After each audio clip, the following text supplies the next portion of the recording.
నిర్గమకాండము 33వ అధ్యాయము 15వ వచనం. నిర్గమకాండము 33 15వ వచనం.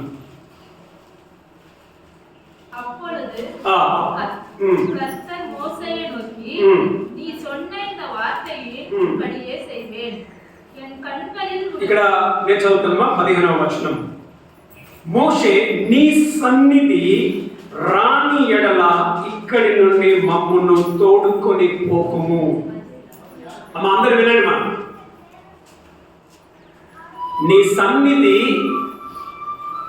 రాని ఎడల ఇక్కడి నుండి మమ్మను తోడుకొని పోకుము. వాక్య అంశం ఏమిటి అనంటే, నీ సన్నిధి మాతో రాకపోతే మమ్మల్ని ఇక్కడి నుండి తోడుకొని పోకు. నీ సన్నిధి మాతో ఎక్కడికి రాకపోయినా ఆ చోటు మాకు వద్దు అనే అంశము పైన మనము ధ్యానము చేసుకుందాం. జాగ్రత్తగా వినండి. ఇశ్రాయేలీయులు ఐగుప్తులో 400 సంవత్సరములు వాళ్ళు ఏం చేశారు? వాళ్ళు అక్కడ బానిసలుగా బ్రతికారు. బానిసలుగా బ్రతికిన వీరిని దేవుడు ఏం చేశాడమ్మా? వారిని బయటికి తీసుకుని ఆయన బలాతిశయమును బట్టి వారిని తీసుకొని వచ్చాడు. ఐగుప్తులో ఉన్నప్పుడు 10 తెగుళ్లను తీసుకొని వచ్చాడు. వారిని తీసుకొని వస్తూ ఉన్నప్పుడు ఏం చేశాడమ్మా? దేవుడు వారితో ఉండి వారిని నడిపించుకొని వెళ్తూ ఉన్నాడు. చదవండి మా 13వ అధ్యాయంలో 21వ వచనం చదవండి మా.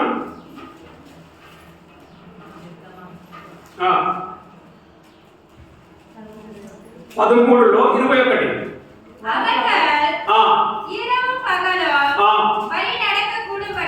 వారు పగలు రాత్రి ఆ దారిలో నడుచుటకై దేవుడు పగటి వేళలో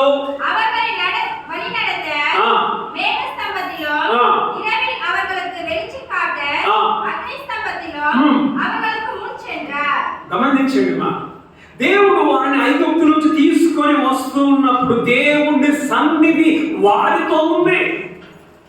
దేవుడు వారిని పగటి వేళ రాత్రి వేళలో వాళ్ళతో ఉంటూ వారిని తీసుకొని వెళుతూ ఉన్నట్టుగా మనము చూసుకొని ఉంటున్నాం. వీళ్ళు మనం చూస్తే వీళ్ళు ఎక్కడమా? ఆ ఎర్ర సముద్రమును దాటించుకొని దేవుడు తీసుకొని వచ్చాడు. తర్వాత వాళ్ళు అరణ్యంలోనికి వచ్చాడు, ఎడారిలోనికి వచ్చారు. సీనా ఎడారి 16:1 మనం చూస్తాం. సీనా ఎడారి అరణ్యంలోనికి వారు వచ్చారు. అరణ్యంలోనికి వచ్చినప్పుడు మారా నీళ్లు, చేదు నీళ్ళ దగ్గర దేవుడు ఏం చేశాడు? చేదు నీళ్ళని దేవుడు తీపిగా మధురముగా మార్చాడు. తర్వాత ఏం చేశాడు? అరణ్యంలో దేవుడు వారికి ఆహారం కొరకు మన్నాను, మాంసము దేవుడు వారికి ఇచ్చాడు. తర్వాత నీళ్లు లేవు, బండ, అరణ్యంలో బండ నుండి దేవుడు వారికి నీళ్ళని ఇచ్చాడు. ఆ అరణ్యంలో అమాలేకీయులు రెఫీదీములో యుద్ధానికి వచ్చారు. ఆ యుద్ధంలో దేవుడు వారికి జయాన్ని దేవుడు వారికి ఇచ్చాడు. ఇక మనం చూస్తే 19వ అధ్యాయము 1వ వచనం చదవండి. 19:1. ఇశ్రాయేలీయులు ఐగుప్తు దేశం నుండి బయలుదేరిన 3వ నెలలో 3 నెలలు అయిపోయింది. ఐగుప్తు నుంచి వచ్చి 3 నెలలు అయిపోయింది. వారు బయలుదేరిన నాడే 3వ నెల 6వ దినమందే వారు సీనాయి అరణ్యమునకు వచ్చిరి. ఎక్కడికి వచ్చారమ్మా? సీనాయి అరణ్యము. ఈ సీనాయి అరణ్యంలో చదవండి. సీనాయి అరణ్యంకి వచ్చారు. వారు రెఫదీము నుండి బయలుదేరి సీనాయి అరణ్యమునకు వచ్చి ఆ అరణ్యమందు దిగిరి. అక్కడ ఆ పర్వతం ఎదుట సీనాయి దగ్గర పర్వతం సీనాయి పర్వతం దగ్గరికి వచ్చారు. సీనాయి పర్వతం ఏమిటి అని మనం చూస్తేమా 3వ అధ్యాయం 1 చదవండి మా. 3వ అధ్యాయం 1లో అది హోరేబు పర్వతం అని చూస్తాం. హోరేబు చదవండి మా. 3:1. తన మామ మందను మేపుచు ఆ మందను అరణ్యము అవతలకు తోలుకొని దేవుని పర్వతమైన హోరేబు. ఈ సీనాయి పర్వతం ఏంటి తెలుసమ్మా? హోరేబు పర్వతము, దేవుని పర్వతము. 33:6 చదవండి. 33:6. 33:6. కాబట్టి ఇశ్రాయేలీయులు హోరేబు కొండ యొద్ద తమ ఆభరణములను తీసివేసిరి. అంతేనా? హోరేబు కొండ ఏం కొండ? అది సీనాయి కొండ, హోరేబు కొండ. హోరేబు కొండ ఏంటమ్మా? దేవుని పర్వతము. ద్వితీయోపదేశకాండము 4:10. ద్వితీయోపదేశకాండము 4:10.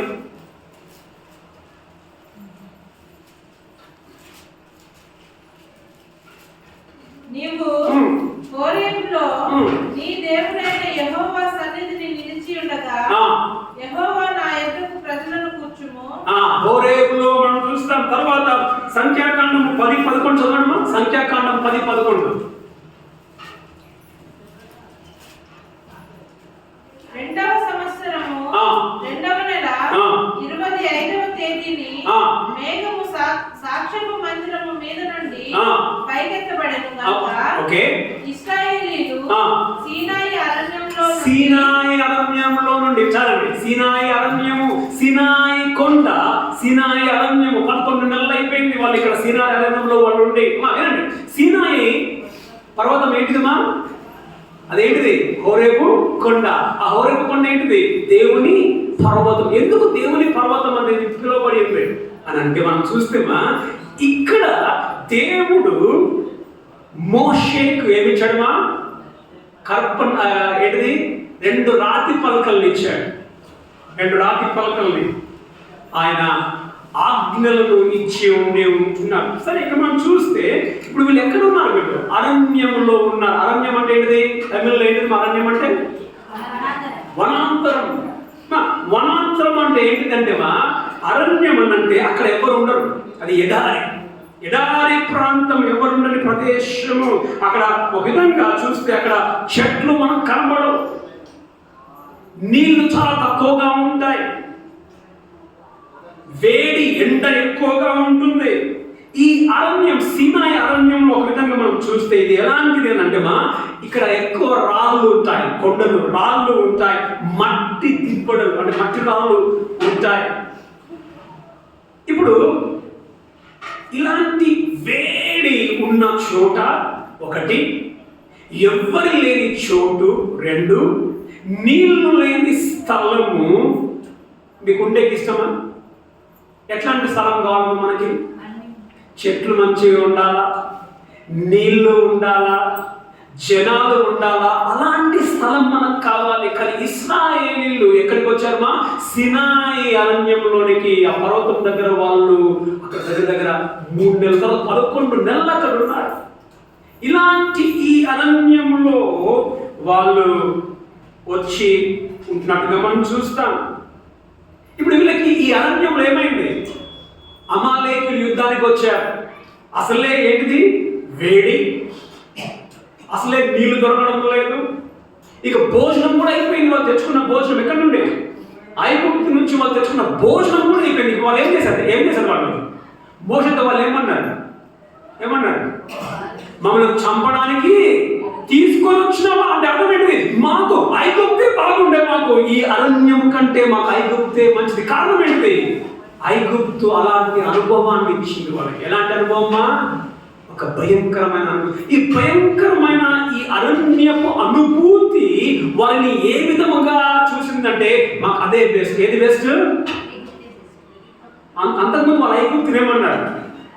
వేండ, ఐగుప్తు మాకు వద్దు. ఏ ఐగుప్తునైతే వాళ్ళు అసహించుకున్నారో, ఏ ఐగుప్తునైతే వాళ్ళు అసహించుకున్నారో ఏమైందమ్మా? ఇప్పుడు అదే ఐగుప్తు వాళ్ళకి ఏమైందమ్మా? ప్రియముగా అనిపించి ఉంటూ ఉన్నది. అనేక సందర్భాలలో మనము కూడా ఏం చేస్తామా? మనకి ఈ అరణ్యం మనకి ఇష్టం ఉండదు. మనకేం కావాలా? అంతా సుఖముగా ఉండాలి. ఇప్పుడు ఏమైపోయిందంటే ఈ కొండ దగ్గరికి వచ్చినప్పుడు, ఈ సీనాయి కొండ దగ్గరికి వచ్చినప్పుడు దేవుడు మోషేని ఏం చేశాడంటే, బాబు నువ్వు పైకి ఎక్కిరా. చదవండి 19:20. 19:20. యెహోవా సీనాయి పర్వతం మీదికి అనగా ఆ పర్వత శిఖరము మీదికి దిగి ఆ పర్వత శిఖరం మీదకి దిగి వచ్చాను. యెహోవా పర్వత శిఖరము పర్వత శిఖరం మీదికి రమ్మని మోషేను పిలువగా చాలండి. దేవుడు పర్వతం మీదకి దిగి వచ్చాడు. ఆ పర్వతం మీదకి మోషేను రమ్మని చెప్పి అన్నాడు. మోషే 40 రాత్రి పగలు దేవునితో కొండ మీద గడిపాడు. ఇది రాసుకుంటూ చదువుకోండి. 24:18 మనం చూస్తాం. 24:18 ఎన్ని దినాలు ఉన్నాడు మోషే అక్కడ కొండ మీద? ఎన్ని దినాలు ఉన్నాడు? 40 రాత్రులు 40 పగళ్ళు దేవునితో ఆ కొండ మీద ఉన్నాడు. ఆ కొండ మీద ఉన్నప్పుడు దేవుడు ఏం చేశాడు? చదవండి 31:18 దేవుడు ఏం చేశాడు?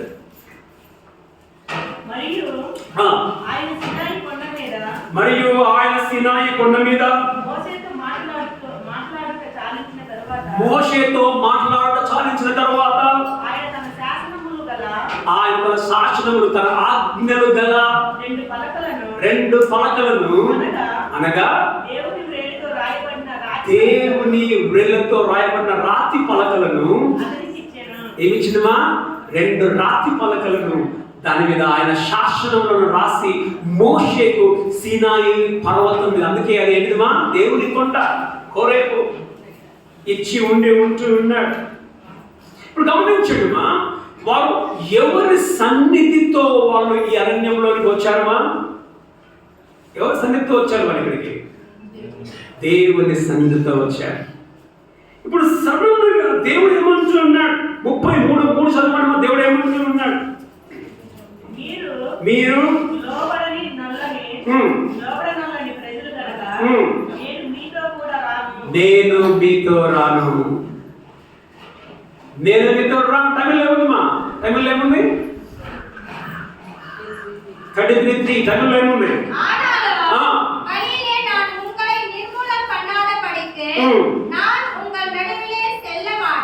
నేను మీతో రాను. ఎంత భయంకరమైన మాట! అంతవరకు దేవుడు, వినండి జాగ్రత్తగా, అంతవరకు దేవుడు వారితోనే ఉన్నాడు, వారితోనే నడిచాడు. ఇప్పుడు అంటున్నాడు, నేను మీతో రాను. నేను మీతో రాను. ఈరోజు దేవుడు ఇక్కడ కూర్చున్న ఎంతమందితో ఈ మాట అంటాడు? నేను నీతో రాను, నా సన్నిధి నీతో ఉంచను. ఏమా కారణం ఏంటి? వీరు దేవుడు నేను మీతో రాను అని చెప్పే అంత పని వీళ్ళు ఏం చేశారు? ఏం చేశారంటే 32:1 చదవడం. 32:1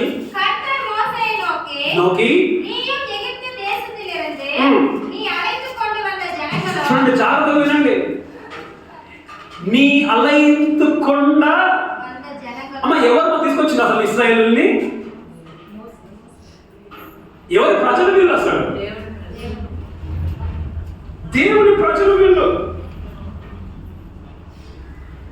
అదే 32:7 చదవండి. 32:7 మోషేతో ఇట్లనెను, నీవు దిగి వెళ్ళుము. చూడమ్మా, ఏమన్నాడమ్మా? ఐగుప్తు దేశం నుండి నీవు తీసుకొచ్చిన ఎవరంట? నీ ప్రజలు. అంతకుముందు దేవుడు ఏమన్నాడు? అంతకుముందు ఏమన్నాడు? చదవడమా 5:1 చదవడమా 5:1 ఒక 7:16 5:1 చదవడం 5:1. తరువాత మోషే అహరోనులు వచ్చి ఫరోను చూసి, ఓకే, ఇశ్రాయేలు దేవుడైన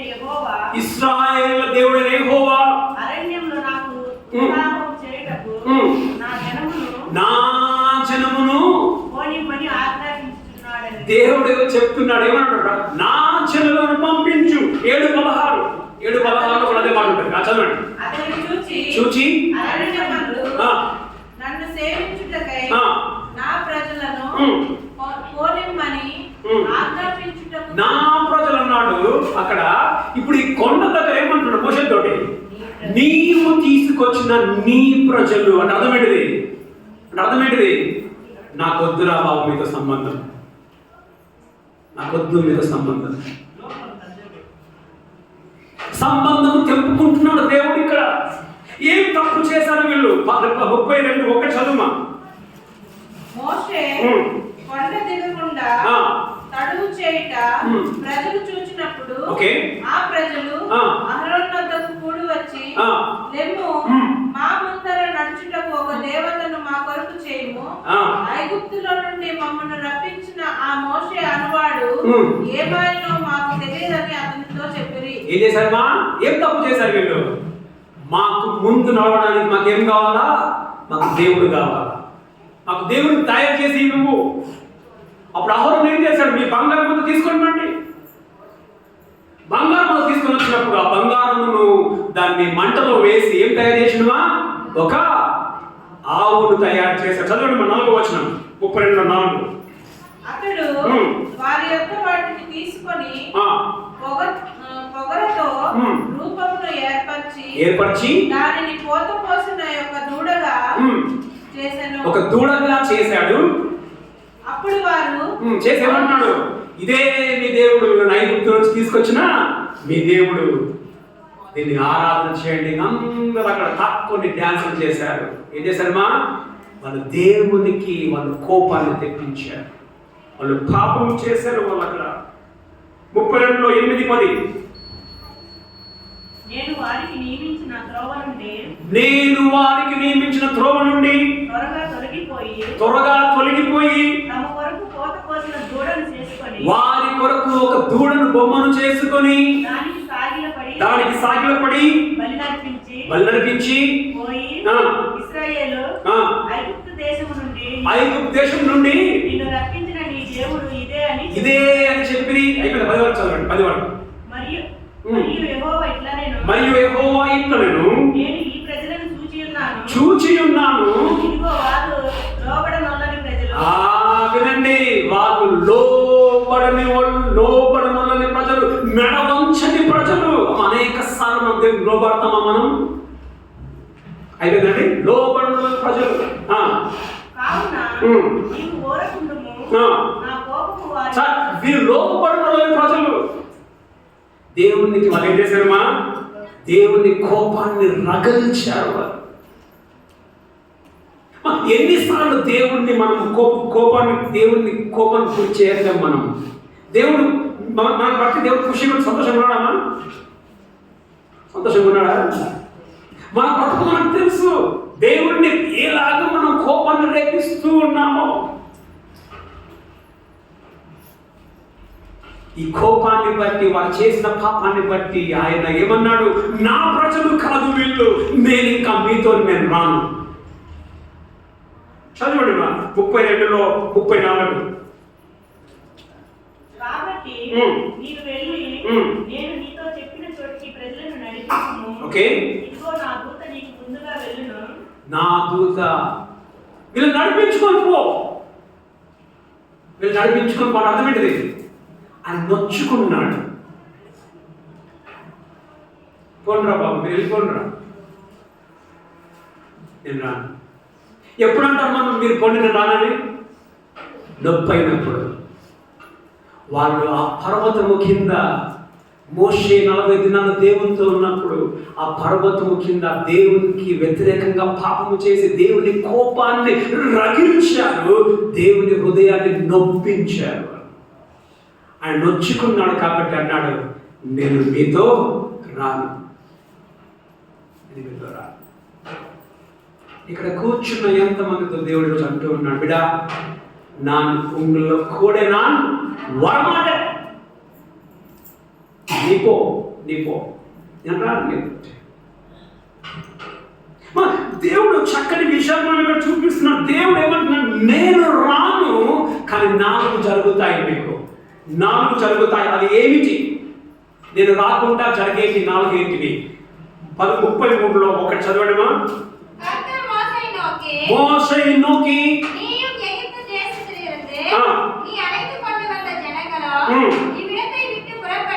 புறப்பட்டு உன் சந்ததிக்கு கொடுப்பேன் என்று நான் ஆபிரகாமுக்கும் ஈசாக்குக்கும் யாக்கோபுக்கும் ஆணையிட்டு கொடுத்த பாலும் தேனும் ஓடுகிற தேசத்துக்கு போங்கள். చూడమ్మా,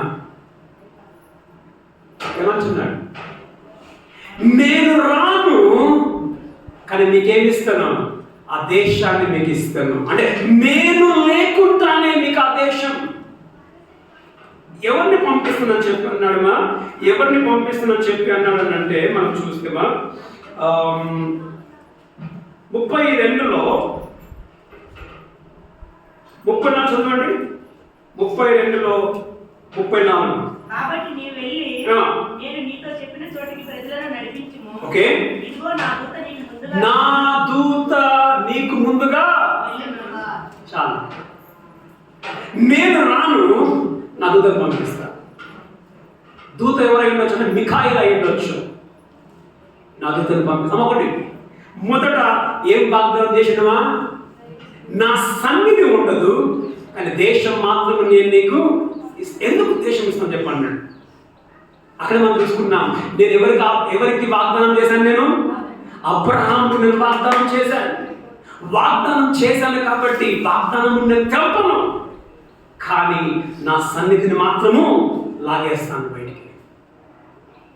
పోతావు, దేశానికి వెళ్తావు, పోమని కాదు, కానీ నా సన్నిధి మాత్రము నీతో ఉండదు. మొదట ఏమి ఇస్తానని చెప్పన్నాడుగా, దేశముని ఇస్తానన్నాడు. రెండవది ఏమన్నాడు? దారిని చూపిస్తానన్నాడు. ఎక్కడికి దారి? దారి వస్తుంది కానీ నేను రాను దారిలో. మూడోది ఏంటిది? దూత వస్తాడు కానీ నేను రాను అక్కడికి. తర్వాత చదవండి 34 కంటిన్యూ చేయండి మా. ఇదిగో నా దూత నీకు ముందుగా వెళ్ళును, నేను వచ్చు దినమున వారి పాపమును. ఓకే. 31లో కంటిన్యూ చేయండి. ఓకే. నీకు ముందుగా, రెండవ వచనం, నీకు ముందుగా దూతను పంపి, చదవండి 33లో 2. ನಾನು ದೂತನಿಗೆ ಕುಂಬಾರನಿ ಆನಾನಿಯನಿಯು ಎಮೋರಿಯನಿಯು ಏತಿಯನಿಯು ಫಿಲಿಸ್ತೀನಿಯು ఏబియనియు యెబూసియనియు చెప్పేను. వీళ్ళందరినీ ఏం చేస్తాను నేను? మీరు వెళ్తున్నప్పుడు వీళ్ళు మీకు ఎదురు వస్తారు. ఇది ఎదురు వచ్చినప్పుడు ఏమిస్తాను? నేను మీకు విజయాన్ని ఇస్తాను. మీరు విజయాన్ని ఇస్తాను, కానీ ఎలాంటి విజయము? నేను లేకుండా మీరు గెలుస్తారు. వినండి మా, నేను లేకుండా మీకేముంటది? దేశం. నేను లేకుండా మీకేమొస్తుంది? దారి. నేను లేకుండా మీకేమొస్తుంది? దూత. నేను లేకుండా మీకేమొస్తుంది? విజయం. ఇప్పుడు గమనించండి, అరణ్యంలో ఉన్నారు. ఇప్పుడు వీళ్ళు అరణ్యంలో ఉన్నప్పుడు వీళ్ళకి నాలుగు లేవా? ఇప్పుడు అరణ్యంలో ఏం మనం చూస్తే మా, అరణ్యంలో దూత లేడు కానీ ఎవరున్నామా? దేవుని సన్నిధి ఉంది. అరణ్యంలో దారిని చూపిస్తున్నాడు. అరణ్యంలో దేవుడు దారి చూపిస్తూ ఉన్నాడు.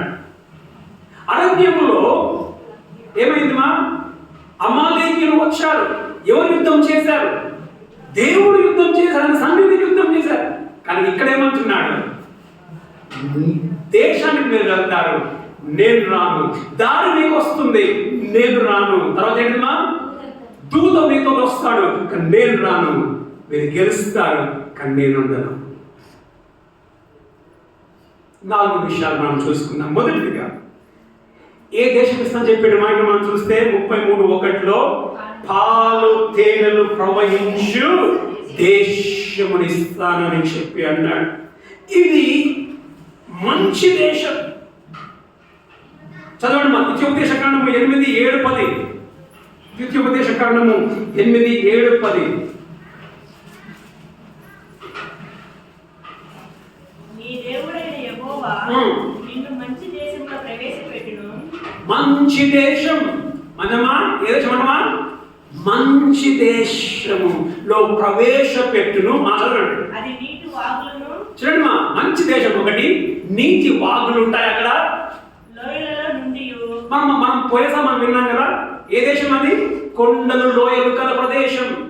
లోయల్లో నుండి, కొండలలో నుండి ఊటలను అగాధ జలములు గల మంచి దేశమా. చదవండి. అది గోధుమలు. చూడండి చూడమ్మా, నీళ్లు సమృద్ధి. ఎడారిలో నీళ్లున్నాయా?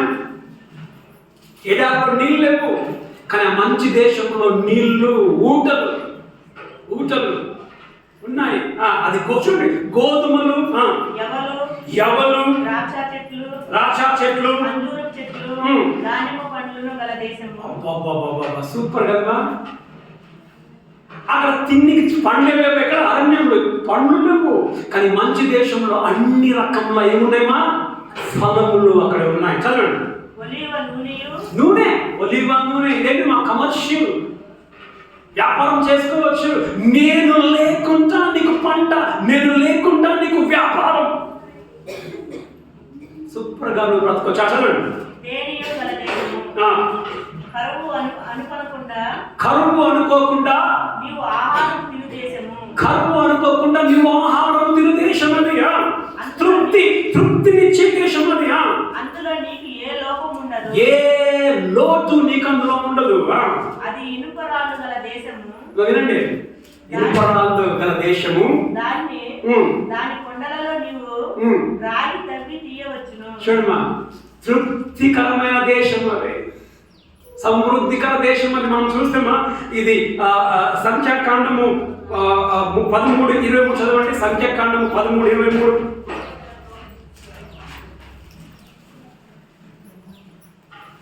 సంఖ్యాకాండం 13:23.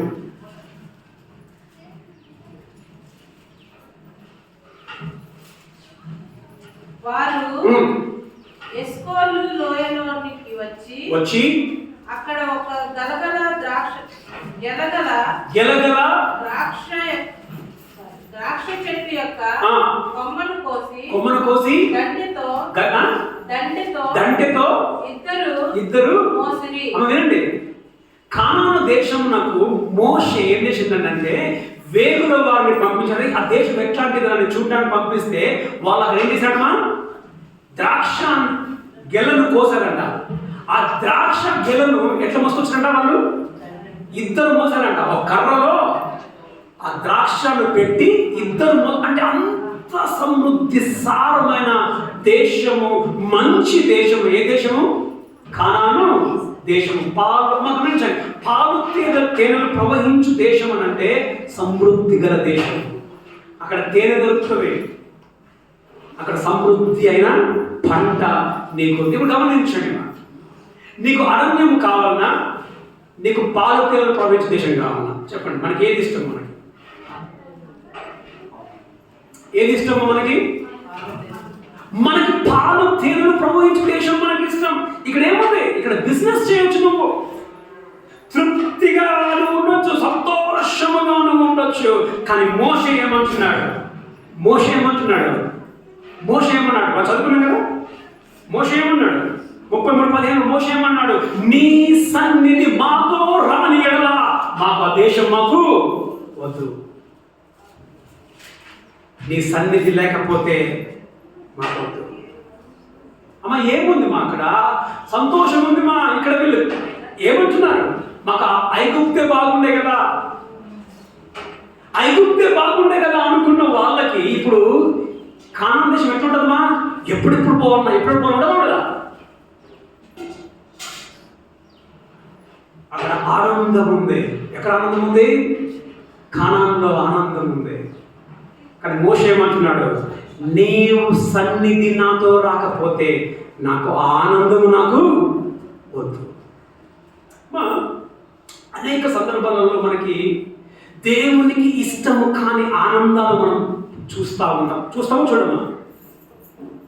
ఇప్పుడు దేవుడు చెప్పాడు పండు తినొద్దని. ఎవరికి? ఆదాముకి. కానీ హవ్వ దాన్ని చూసినప్పుడు ఏమనిపించింది? కంటికి ఏమనిపించింది? సూపర్. ఇప్పుడు కానాను దేశం కూడా కంటికి సూపర్ గా ఉంది. ఇప్పుడు ఆహారం నాకు మంచిది, ఆహారం నాకు మంచి నాకు ఏంటిది? నాకు ఆనందం ఇస్తుంది. ఏమి ఆనందం ఇస్తుంది? ఈ పండు నాకు ఆనందం ఇస్తుంది. మోషే అంటున్నాడు, నీ సన్నిధి నాతో రాకపోతే నాకు ఆ ఆనందము నాకు అవసరం లేదు, నాకు ఆ తృప్తి కూడా అవసరం లేదు.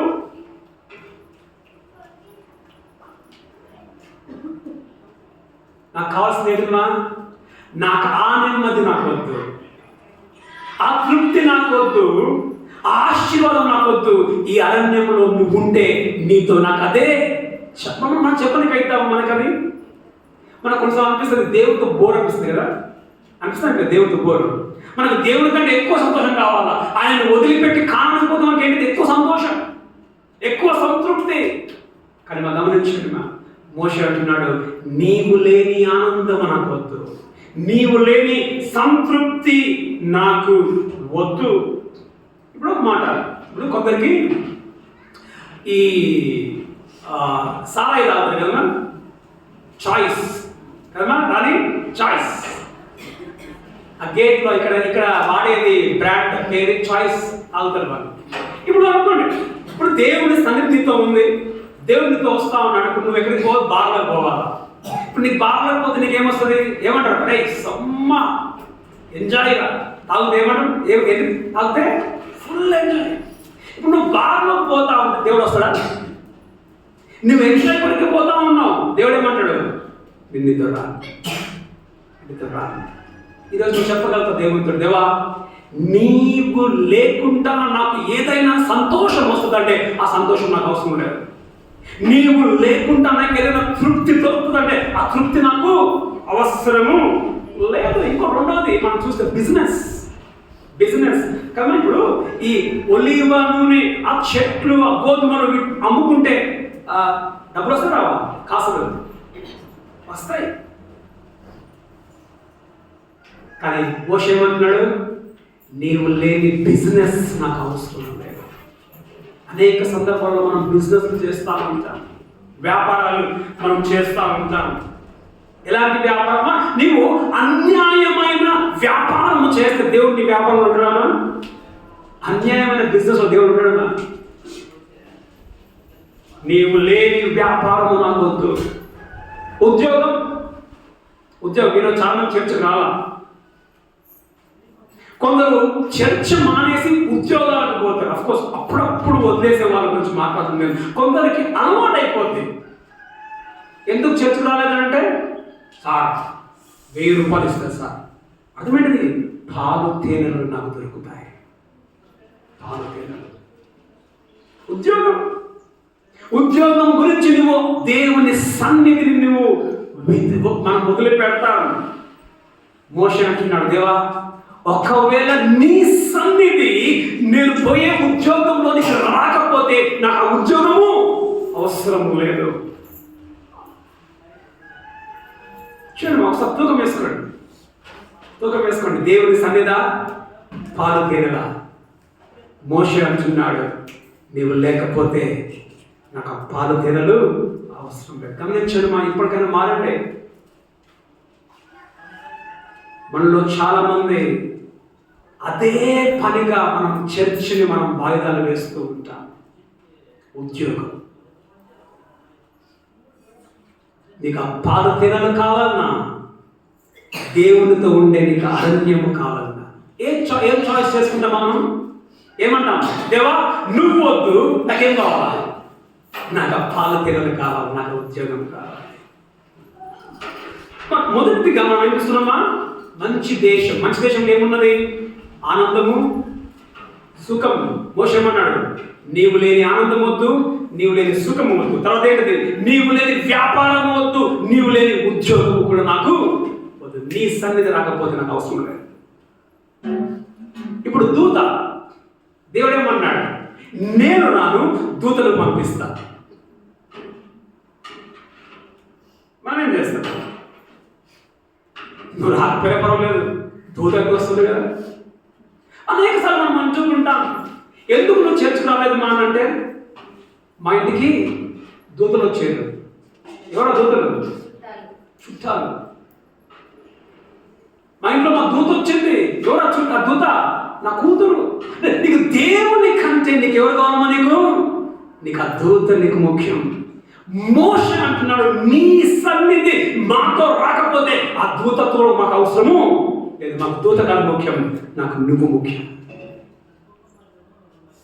నీ సన్నిధి నాకు. గమనించండి, దేవుడు అబ్రహామును, ఇస్సాకును బలిగా అడిగాడు. ఇప్పుడు అబ్రహాము జీవితంలో ఇస్సాకు ఎవరుమా? ఒక దూత. అబ్రహాం ఏం చేశాడు? నాకు నువ్వు కావాలి, నా దూత కావాలి. బలి ఇచ్చే కూడా రెడీ అయ్యాడు. ఇక్కడ కూర్చుని నువ్వు చెప్పగలవా? అయ్యా నాకు దూతలు కావాల్సిందే, నాకు నువ్వు కావాలి. ఎందరినో మనం ప్రేమిస్తాం, దేవుడి కంటే ఎక్కువగా మనం ప్రేమిస్తాం. దేవునికి అడ్డుగా మనం వారిని ఉంచుకుంటాం. మోషే అంటున్నాడు, నువ్వు నాకు ఇంత అవసరం లేదు. తర్వాత ఇంకోటి ఏంటన్నా, దారి దారి దారి ఏమన్నాడు, మీరు అక్కడికి వెళ్తారు, మీకు దారి దొరుకుతుంది. మనకేం కావాలి? ఎట్లయినా చేసి నువ్వు రాకపోయినా మాకేం కావాలి? కారణం పోనీకి మాకు దారి కావాలి. అంతే కదా, కారణంలో ఏముంది? పాలు తెగులు సమృద్ధి ఉంది, మాకు దారి కావాలి. నువ్వు లేకపోయినా పర్లేదు, మాకు దారి కావాలి. అనేక సందర్భాలలో మనము సరైన దారిలో మనం పనులు చేస్తామా? చెప్పండి మేడం, సరైన దారిలో మనం పనులు చేస్తామా? దేవుని వాక్యానుసారమైన సరైన దారిలో మనం పనులు చేస్తామా? అన్ని వంకర పనులే మనం చేసేది. నీ పనిని చేసుకోవడానికి వంకరి దారులలో ఆ పని మనం చేస్తామా? మనం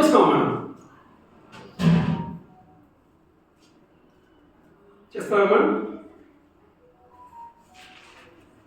అనేక సమయం అవకాశం నేను సాధారణంగా ఈ రోజుల్లో నేను భార్య ఏంటంటే భార్య భర్త ఉంది అంటే అదొక ఉదాహరణ. వాక్యం అంటుంది ఏంటిది? భార్య భర్త వివాహం అయితే వారు విడిపోవద్దు, చచ్చిపోయేదాకా అదే భర్త అదే భార్య. కైలో ట్రెండ్ ఏంటిది? పెళ్ళి అయిపోగానే డైవర్స్. వాక్యం డైవర్స్ చెప్పట్లేదే. చేసుకున్నారు, మళ్ళీ ఇంకొక పెళ్ళి. వాక్యం మనం చెప్పడం లేదే. నీ దారి ఇప్పుడు దేవుడు ఏ విధంగా చెప్పగలుగుతాడు? నా సన్నిధితో వస్తుంది అని అమ్మా లేదు. ఆయన దారి లేకుండా అనొచ్చు, నా దారిలో నేను పోతే దేవుడు అంటాడు నా సన్నిధి నీతో రాదు. మనమేమంటాం, నీ సన్నిధి రాకపోతే ఏంటిది? మాకు దారి వస్తుంది కదా.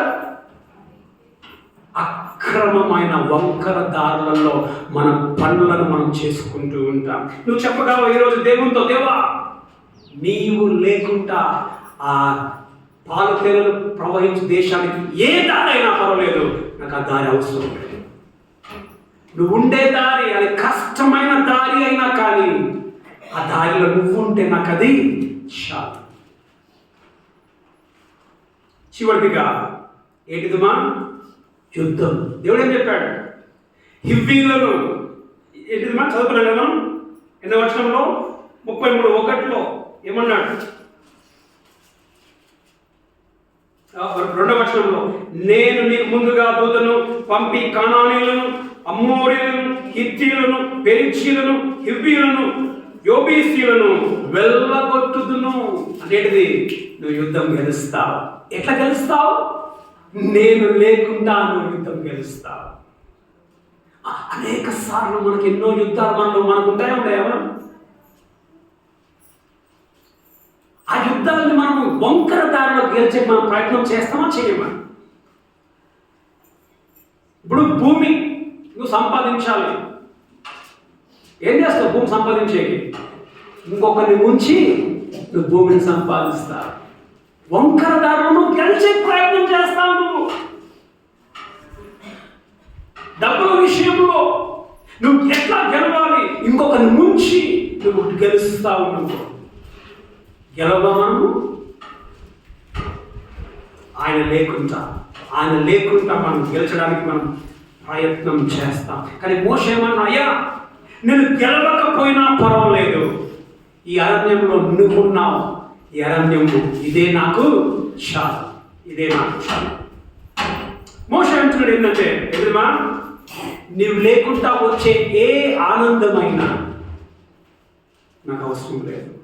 నీకు లేకుండా నేను చేసే ఏ బిజినెస్ అయినా నువ్వు రాకపోతే ఆ బిజినెస్ నాకు అవసరం లేదు. నువ్వు లేకుండా వచ్చే ఉద్యోగం ఏదైనా ఆ ఉద్యోగం నాకు అవసరం లేదు. నువ్వు లేకుండా వచ్చే ఆ దూత ఎవరైనా కానీ ఆ దూతతో నాకు అవసరం లేదు. నువ్వు లేకుండా ఆ దారి నాకు అవసరం లేదు. ఆ గెలుపు నాకు అవసరం లేదు. నాకు కావాల్సింది ఎవరు? నువ్వు. ఈ అరణ్యము నీవు నాతో ఉంటే నాకు ఈ అరణ్యమే చాలు అని మోషే అక్కడ చెప్తా ఉన్నాడు. ఆ విధంగా మనం చెప్పగలుగుతామా? మనం చెప్పలేము. మనకేం కావాలి? ఆయన లేకుండా ఆనందము కావాలి, ఆయన లేని వ్యాపారము కావాలి, ఆయన లేని ఉద్యోగాలు కావాలి, ఆయన లేని దూతలు కావాలి, ఆయన లేని దారి కావాలి. కావాలి, ఆయన లేని విజయాలు కావాలి. ఇప్పుడు బాగా ఒక మాట నేను ముగించేస్తాను. ఇప్పుడు దేవుడు ఏమన్నాడు? నేను రాను, కానీ మీరు ఎక్కడికి పోతారు? పాలు తేలు దేశం. అంటే అదే గమనించండి, ప్రభుని నమ్మిన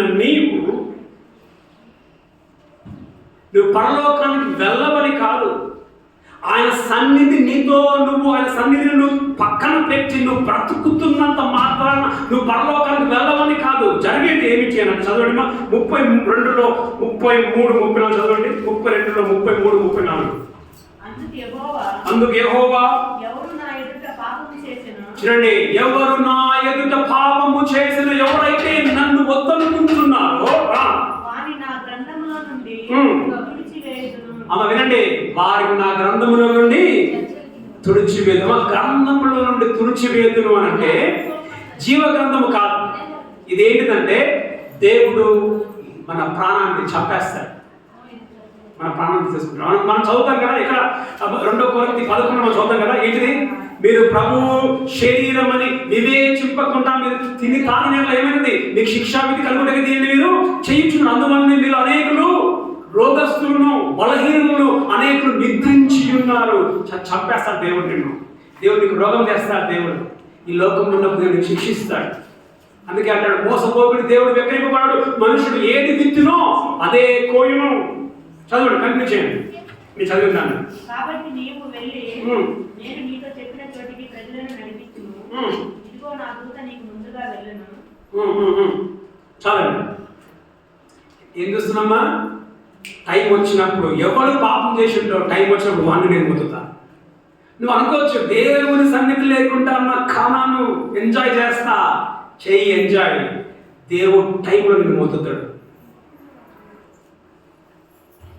ఆయన సన్నిధి లేకుండా నువ్వు చేసేది ఏమైనా కానీ ఎవరితో మనం మాట్లాడేది మనం దేవుడు టైంలో నిన్ను దెబ్బ కొడతాడు. గమనించండి, మనం ఒక చివరికి ముగించేస్తాను. ఇప్పుడు